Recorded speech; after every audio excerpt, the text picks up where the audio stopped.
4월 국회가 소득 없이 끝난 데 대해 비난 여론이 고조되자 여야는 즉각 5월 임시국회를 열어 민생 법안을 처리하기로 했습니다. 하지만 여야 간 불신이 커진 데다 민생 법안을 계속해서 연금 개혁안 처리와 연계할 경우 처리가 늦어질 수도 있다는 전망입니다. 이만수 기자입니다.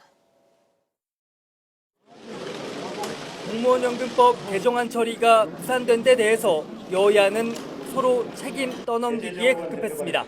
왜 저렇게 불가능한 안을 가지고 야당이 밀어붙일까? 그것은 공무원연금 합의를 깨려고 한다. 이런 생각이 굉장히 많았어요.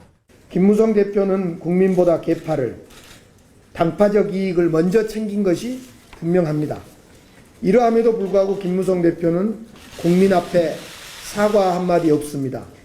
하지만 비난 여론은 여야 할 것 없이 정치권 전체로 쏟아졌습니다. 공무원연금법 개정안을 두고 여야가 정면 충돌하는 사이 민생 법안은 단 한 건도 본회의를 통과하지 못했기 때문입니다. 여야는 부랴부랴 오는 11일부터 한 달 동안 5월 임시국회를 열어 주요 법안 처리를 서두른다는 계획입니다. 신뢰와 합의 정신을 지키기 바라며 이를 바탕으로 5월 임시회에서는 기합의된 법안 처리에 꼭 동참해야 할 것입니다. 우선 처리 법안으로는 담뱃값의 경고 그림을 의무화하는 국민건강증진법과 연말정산 환급을 위한 소득세법 개정안 등이 꼽히고 있습니다. 빈손 국회에 대한 부담이 큰 만큼 이번에는 통과 가능성이 높아 보이지만 여전히 변수는 연금개혁 협상입니다.